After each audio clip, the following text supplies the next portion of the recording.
Hello friends, welcome to SM study point. Friends, আশা করি তোমরা সবাই ভালো আছো। আজকে আমি তোমাদের কাছে একটা গুরুত্বপূর্ণ টপিক নিয়ে এসেছি বাংলা গ্রামার থেকে। তোমাদের অনেকেই ডিমান্ড ছিল যে বাংলা শব্দ ভান্ডার থেকে ক্লাস নিয়ে আসার জন্য। তো আমি আজকে তোমাদের কাছে বাংলা শব্দ ভান্ডার থেকে ক্লাস নিয়ে এসেছি। তোমরা ভিডিওটা স্কিপ না করে দেখো, আশা করি তোমাদের প্রত্যেকেরই কাছে আসবে। তো আমরা চলো শুরু করছি ক্লাসটা। মনোযোগ সহকারে ভিডিওটা স্কিপ না করে দেখতে থাকো। প্রথমে এখানে কি বলা হয়েছে দেখো, বলা হয়েছে শব্দ ভান্ডার। ঠিক আছে, কি কি আছে আমরা আজকে আলোচনা করব। আমাদের কাছে আছে তৎসম, তদ্ভব এবং অর্ধ তৎসম। ঠিক আছে, এই তিনটা বিষয় নিয়ে আমরা আলোচনা করব একদম সহজ কৌশলের মাধ্যমে। আমি প্রথমে তোমাদের কাছে প্রকারভেদগুলি তুলে ধরছি। ঠিক আছে, তোমরা দেখতে থাকো।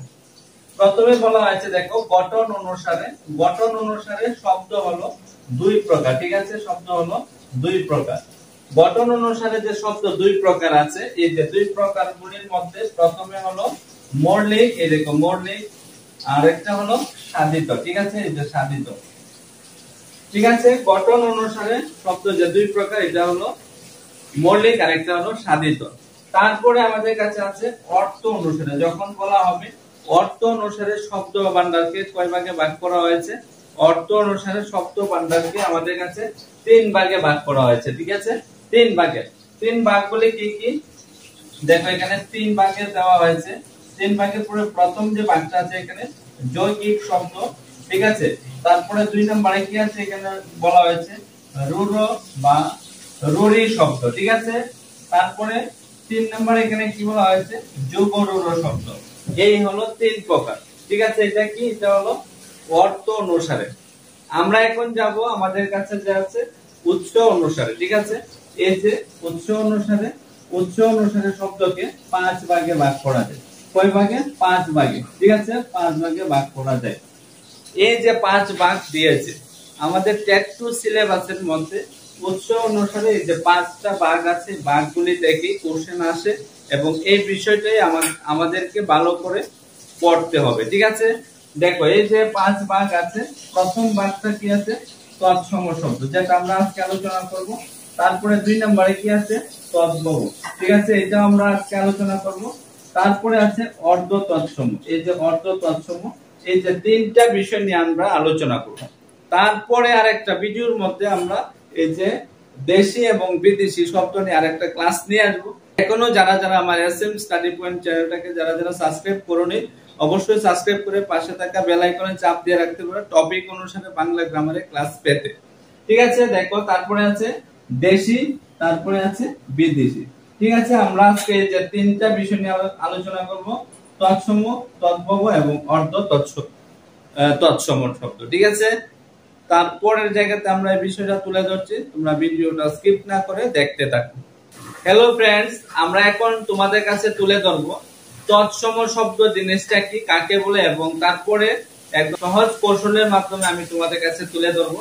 দেখো এখানে বলা হয়েছে তৎসম শব্দ। ঠিক আছে, তৎসম শব্দের মধ্যে প্রথমে কি আছে, তৎসম শব্দটির অর্থ হলো তার সমান, অর্থাৎ সংস্কৃতের সমান। ঠিক আছে, তৎসম যে শব্দটা তার অর্থ হলো তার সমান, অর্থাৎ সংস্কৃতের সমান। ঠিক আছে, আশা করি এই জায়গাটা তোমরা বুঝতে পেরেছো। নেক্সট যে জায়গাটা আছে দেখো, আমরা এখন জানবো তৎসম শব্দ কাকে বলা হয়। ঠিক আছে, বা কোন জিনিসটাকে তৎসম শব্দ বলা হয়। দেখো এখানে বলা হয়েছে যে সব শব্দ সংস্কৃত ভাষা থেকে অপরিবর্তিত আকারে আজও বাংলা ভাষায় ব্যবহৃত তাদের বলা হয় তৎসম, তাদেরকে বলা হয় তৎসম শব্দ। ঠিক আছে, আমাদেরকে বলা হয়েছে,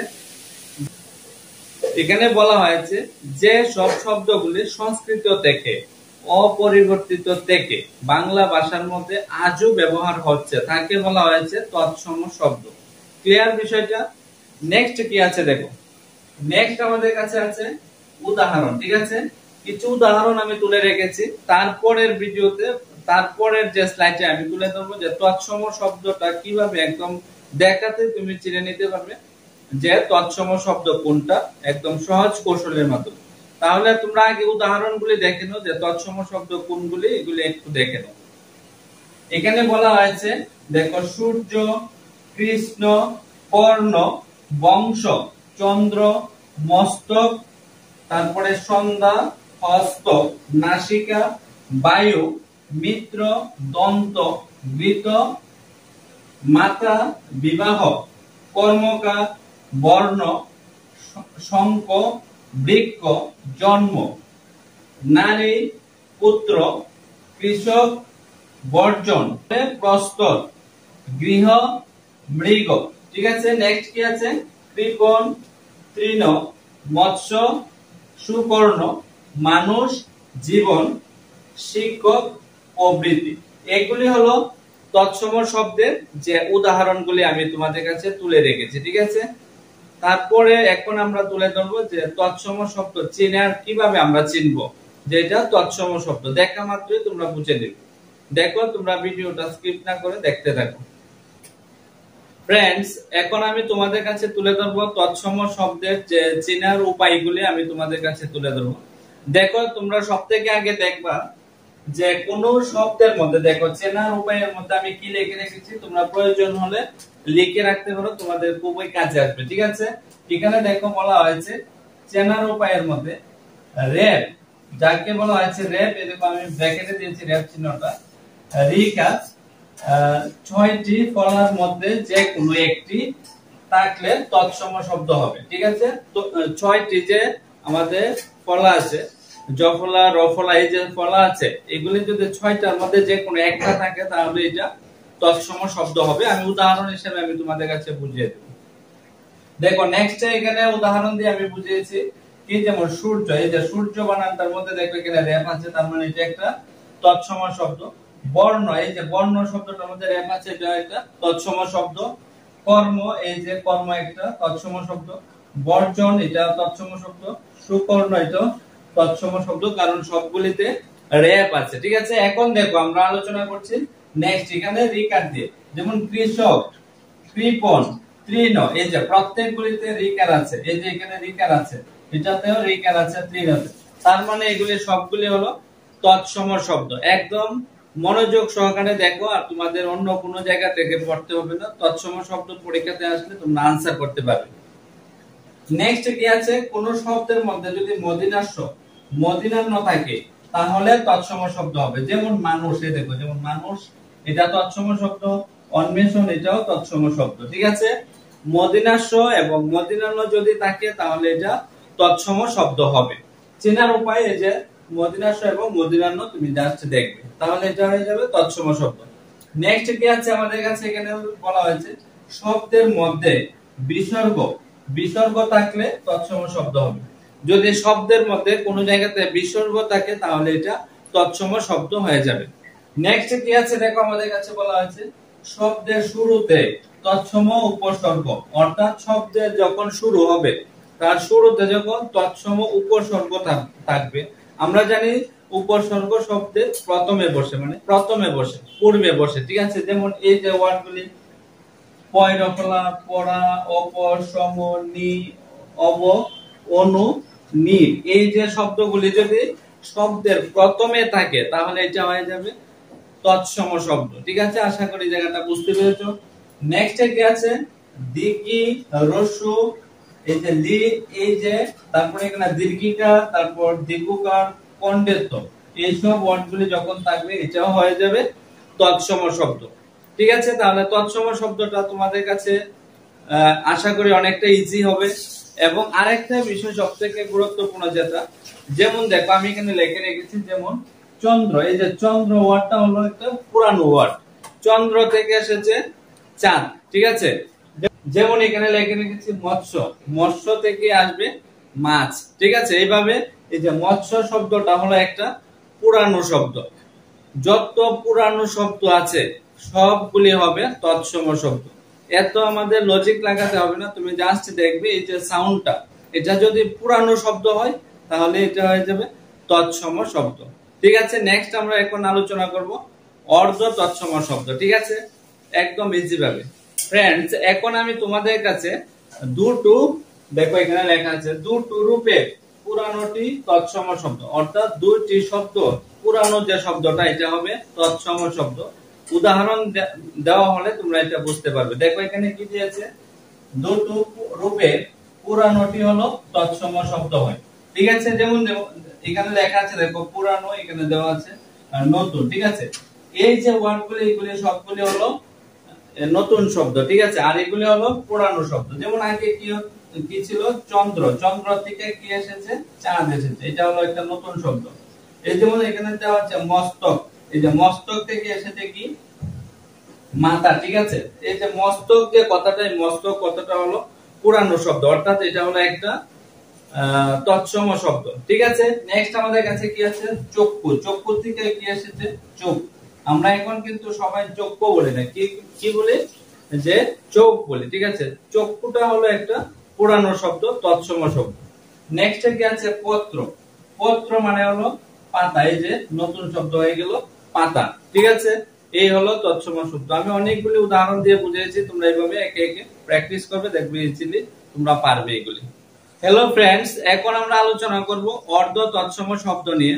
তোমরা ভিডিওটা স্কিপ না করে দেখতে থাকো। অর্ধ তৎসম শব্দ সম্পর্কে তোমরা ধারণা হবে। এখন দেখো এখানে বলা হয়েছে, আমরা আগে প্রথমে জেনে নিব অর্ধ তৎসম শব্দ কাকে বলা হয়। ঠিক আছে, যে সমস্ত তৎসম শব্দ উচ্চারণ বিকৃতির ফলে কিছুটা পরিবর্তিত হয়ে বাংলায় এসেছে তাদের অর্ধ তৎসম শব্দ বলে।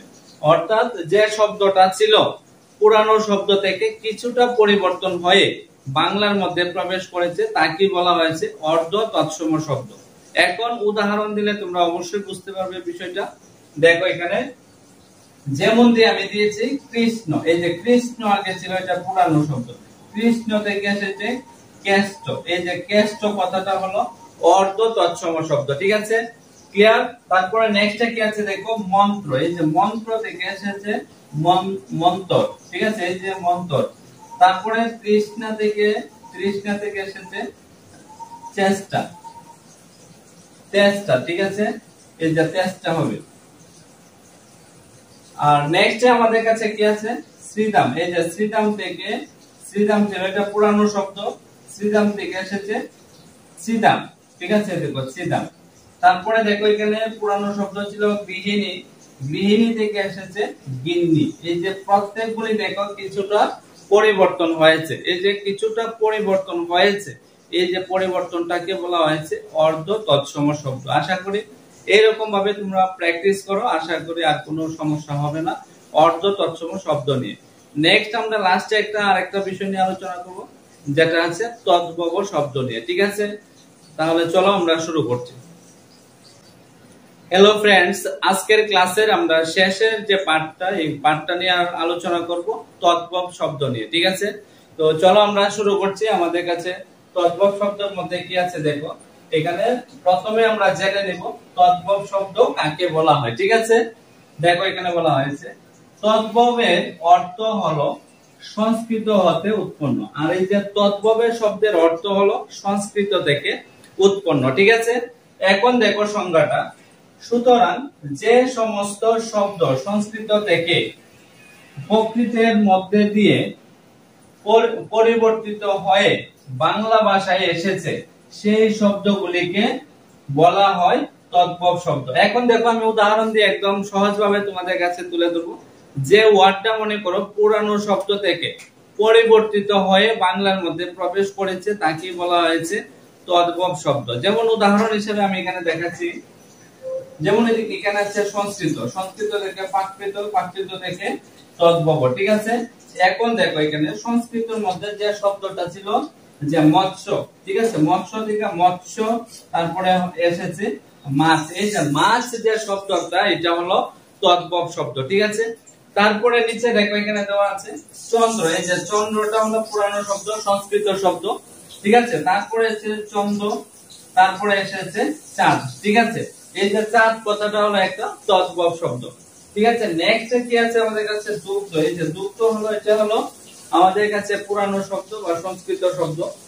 এটা এসেছে দুগ্ধ, তারপরে এসেছে দুধ। ঠিক আছে, এই যে দুধ কথাটা হলো তদ্ভব শব্দ।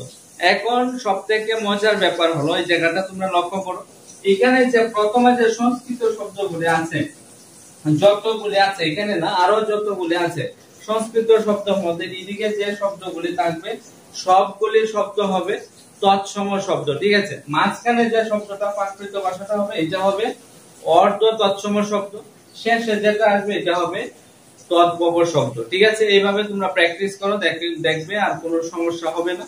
আর দুইটা পার্ট বাকি আছে, দুইটা পার্ট বলতে দেশি শব্দ এবং বিদেশি শব্দ নিয়ে আমি ক্লাস নিয়ে আসবো। তোমরা যারা যারা আমার এই ভিডিওটা দেখছো, যদি ক্লাসটা ভালো লেগে থাকে অবশ্যই ক্লাসটা বিভিন্ন জায়গাতে শেয়ার করবা, ফেসবুকে, হোয়াটসঅ্যাপে এবং ইনস্টাগ্রামে শেয়ার করতে পারো। আর যারা যারা এখনো আমার ক্লাসগুলি দেখে আমার এসএম স্টাডি পয়েন্ট চ্যানেলটাকে সাবস্ক্রাইব করে অবশ্যই সাবস্ক্রাইব করে রাখতে পারো, একদম টপিক অনুসারে ভিডিও পেতে। ভিডিওর শেষে আরেকটা কথা বলে রাখছি, যারা যারা আমার কাছে টেটের জন্য কোচিং নিতে চাও অবশ্যই কোচিং নিতে পারো।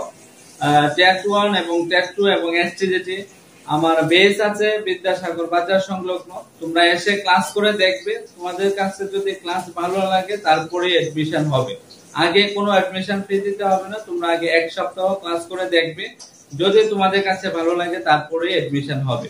এটাই বলার। তোমরা ভালো থাকবা, সুস্থ থাকবা, বাই বাই।